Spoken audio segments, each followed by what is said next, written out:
ઓમ શાંતિ. આજની જે આપણી આધ્યાત્મિક વાર્તા છે એ છે ત્રણ ભગતની કે જે સાચા દિલથી ભક્તિ કરતા હતા. ભગવાન એમને વરદાને આપે છે, પણ એ વરદાનથી એ ત્રણેય ભગત સુખ પ્રાપ્ત કરે છે કે પછી દુઃખ. એની એક સુંદર આધ્યાત્મિક સારો બોધ મળે એવી કથા છે, કહાની છે કે એક ગામની અંદર એક ભાઈ, એમના પત્ની અને એમનો દીકરો ત્રણેય રહેતા હતા. બહુ સારો પરિવાર હતો, ગરીબ હતા, સાધારણ પરિવાર હતો, પણ ભક્તિ બહુ સરસ કરે.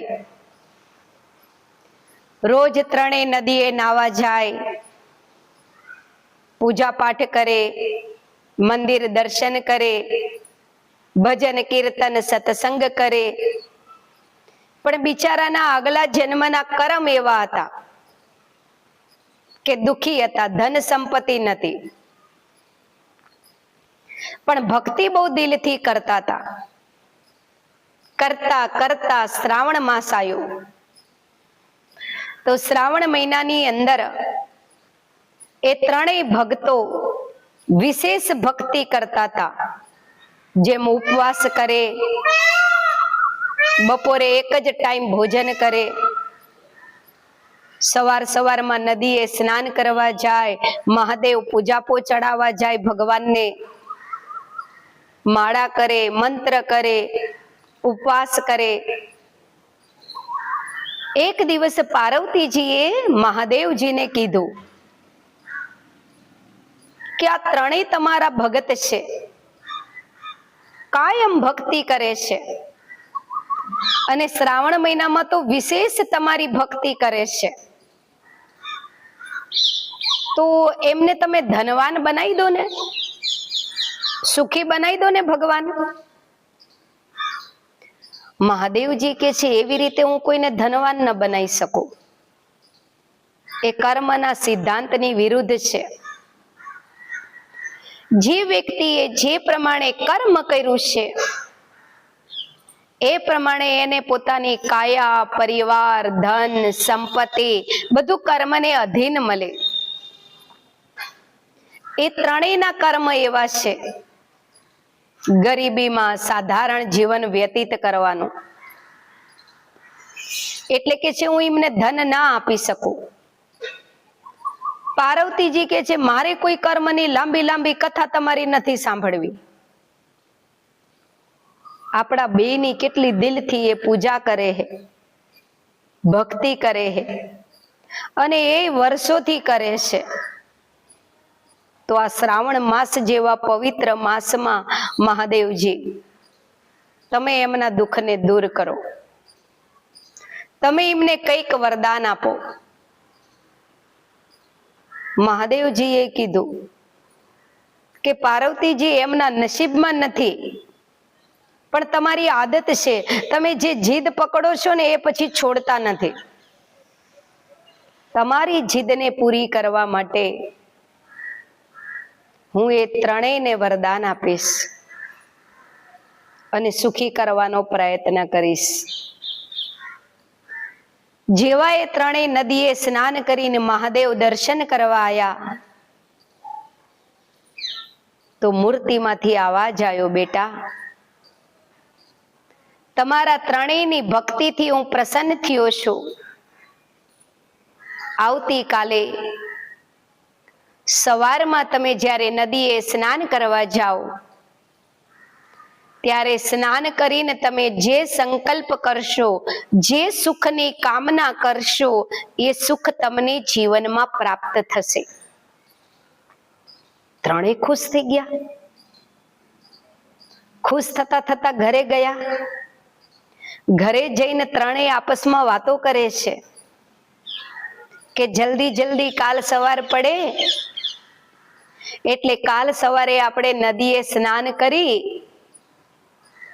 અને મનમાં જે કામના કરીશું એ કામના ભગવાન આપણી પૂરી કરશે. તો પેલા ભાઈ એની પત્નીને કહે છે કે કાલે ભગવાન જોડે તો શું વરદાન માંગીશ? એમના પત્ની કહે છે હજુ કઈ વિચાર્યું નથી શું માંગીશ. તમે શું વરદાન માંગશો? તો એ ભાઈ કે છે મેં નહીં વિચાર્યું કે શું વરદાન માંગીશ. બે દીકરાને પૂછે છે બેટા તું શું વરદાન માંગીશ? દીકરો કે છે માં મારી બહુ એવી ઈચ્છા છે કે આપણું સરસ ઘર હોય, આપણી જોડે ધન સંપત્તિ હોય, આપણે સારા વસ્ત્રો પહેરી શકીએ, સારું ભોજન કરી શકીએ, એવું વ્યવસ્થિત આપણું જીવન હોય. એટલે મારી એવી ઈચ્છા છે માં કે કાલે જ્યારે વરદાન માંગવાનું થાય ત્યારે હું એક સુશીલ પત્ની, સંસ્કારી સંતાનો, સારું ઘર અને થોડી સારી ધન સંપત્તિ ભગવાન જોડે માંગીશ, જેથી આપણે બધા સરસ સુખેથી જીવન જીવી શકીએ. મા બાપ કે છે ભલે ભલે, જેને જે વરદાન માંગવું હોય એ માંગજો. સુઈ ગયા. સવાર પડી, હજુ બાપ દીકરો સૂતા હતા અને પેલા બેન વહેલા ઉઠી ગયેલા. એને વિચાર્યું કે જલ્દી જલ્દી નદીએ જવું, સ્નાન કરી અને જલ્દી જલ્દી વરદાન લઈ લઉં. નદીએ ગયા, સ્નાન કર્યું, સ્વચ્છ વસ્ત્ર ધારણ કર્યા અને હાથ જોડીને આંખ બંધ કરીને મહાદેવજીને કહે છે હે મહાદેવજી, તમે મારી ભક્તિથી જો પ્રસન્ન થયા હોય અને તમે મને વરદાન આપવા માંગતા હોય તો મહાદેવજી તમે મને એવું વરદાન આપો કે હું એકદમ સુંદર રાજકુમારી જેવી બની છું. કારણ કે દીકરો, પૈસા, ઘર તો બધું માગવાનું જ છે, તો હવે એ માગીને મારે શું કામ હે? એના કરતા મારી કાયા એકદમ નિરોગી, તંદુરસ્ત અને યુવાન સુંદર બની જાય એવું મહાદેવજી મને વરદાન આપો. દિલથી પ્રાર્થના કરીને જેવી આંખ ખોલી તો વરદાન અનુસાર રાજાની રાજકુમારી જેવી સુંદર એ બેન બની ગઈ. નદી કિનારે ઊભી હતી. એટલી વારમાં રાજાનો રાજકુમાર ત્યાં ઘોડે પાણી પીવડાવવા આવ્યો. સુંદર રાજકુમારીને જોઈ તો રાજાનો રાજકુમાર એ કુમારી જોડે આવ્યો અને આઈને કહે છે કે તમે મારી સાથે મારા મહેલોમાં રહેશો, મારે તમારી સાથે લગ્ન કરવા છે. રાજકુમારી તો ખુશ થઈ ગઈ. આખી જિંદગી કહે ઝૂંપડામાં જ જાત, પેલા બે જોડે રહેતો. સારું થયું ભગવાન જોડે મેં વરદાન માંગ્યું, સુંદર રૂપ માંગ્યું તો જોયું મને રાજકુમાર મહેલમાં લઈ જવા તૈયાર થઈ ગયા. મનમાં મનમાં હરખાતી હતી અને રાજકુમાર સાથે મહેલમાં જવા તૈયાર થઈ ગઈ. રાજકુમાર લઈ ગયો એને મહેલમાં. આ બાજુ થોડી વાર થઈ, પેલા ભાઈએ આંખ ખોલી તો દીકરો સૂતો તો પણ પત્ની નથી. એટલે એ ભાઈએ વિચાર્યું કે આ બહુ ઉતાવળી છે, નક્કી નદીએ વેલા વહી ગઈ હશે અને મહાદેવજી જોડેથી વહેલું વરદાન લઈ લીધું હશે. એ ભાઈએ નદીએ ગયો, જોયું તો ત્યાં એની પત્ની નથી. એની પત્નીના જૂના વસ્ત્રો ખાલી પડ્યા હતા. જૂના વસ્ત્રો પડ્યા હતા એટલે એ ભાઈએ એવું વિચાર્યું કે આઈ તો છે અહીંયા નાવા, અને નાઈએ છે તો જ આ જૂના વસ્ત્રો પડ્યા હોય, પણ ગઈ ક્યાં?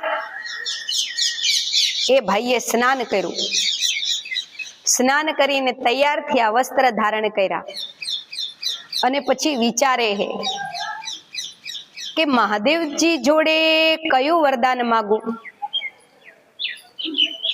બે હાથ જોડીને આંખ બંધ કરીને ભગવાન જોડે વરદાન માગે હે,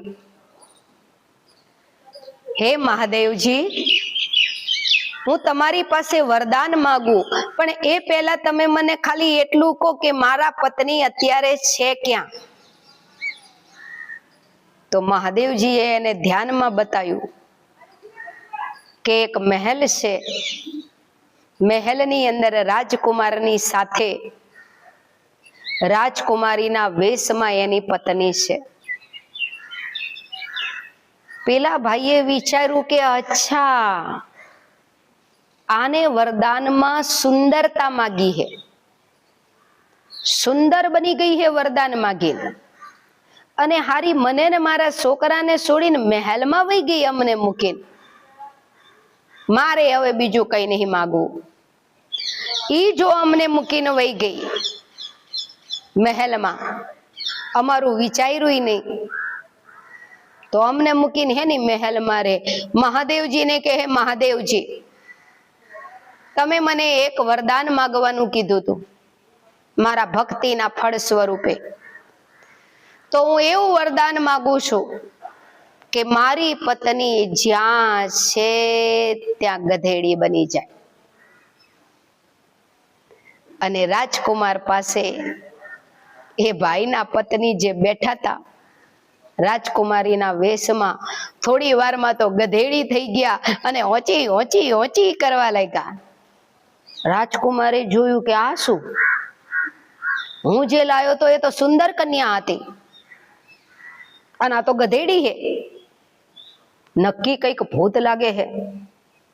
સૈનિકોને બોલાયા અને સૈનિકોને કહે કે આ ગધેડીને મહેલની બહાર કાઢો, લઈ જાઓ અહીંયાથી.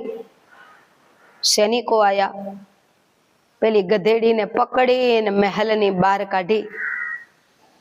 તો ગધેડી તો હોંચી હોંચી કરતી તલાવની પાર જ્યાં એમના પતિ હતા ત્યાં આઈને ઊભી રહી.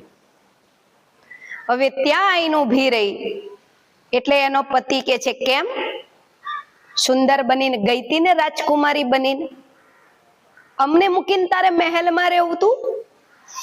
એમ થોડું હું રહેવા દઉં તને મહેલમાં. મેં ભગવાન જોડે વરદાન માંગ્યું કે તું રાજકુમારીમાંથી ગધેડી બની જાય, એટલે તું ગધેડી બની ગઈ હે. એટલી વારમાં દીકરો આવ્યો,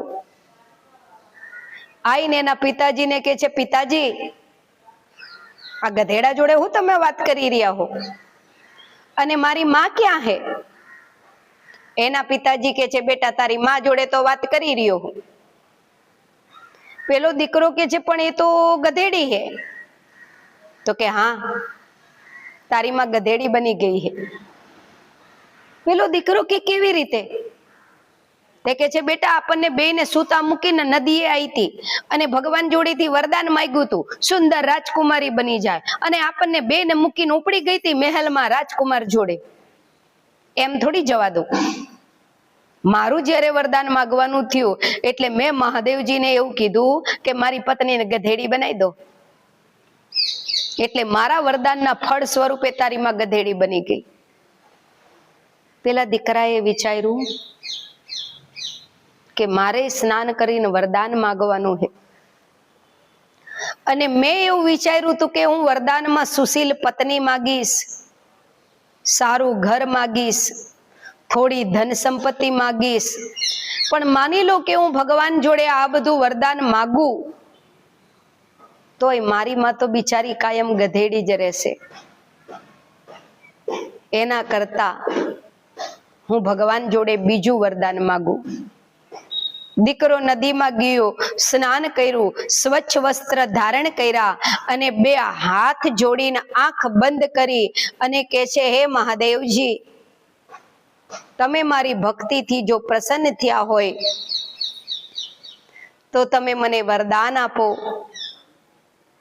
કે મારી માં જેવી છે એવી ને એવી બની જાય, જેવી હતી એવી ને એવી બની જાય આ ગધેડીમાંથી.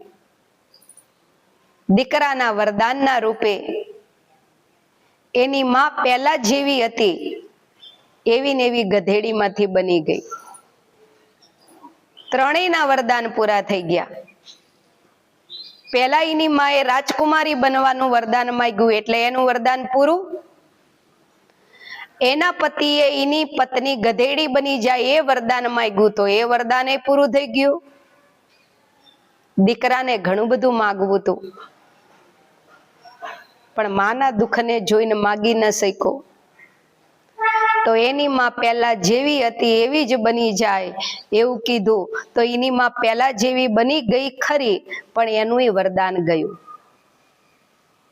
ત્યારે મહાદેવજી પાર્વતીજીને કહે છે કે મેં તમને કીધું તું ને કે પૂર્વ જન્મના કર્મ એવા છે કે આ જન્મની અંદર એ ત્રણેયને ગરીબ અને સાધારણ જીવન જ જીવવાનું છે.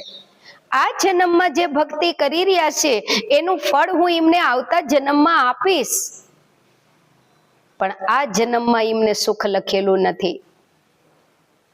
પણ તોય તમે મારું ના માન્યા. એકના બદલે આપણે 3 વરદાનો એમને આપ્યા અને તોય એકેય પોતાના જીવનને બદલી ન શક્યા, સુખી ન કરી શક્યા.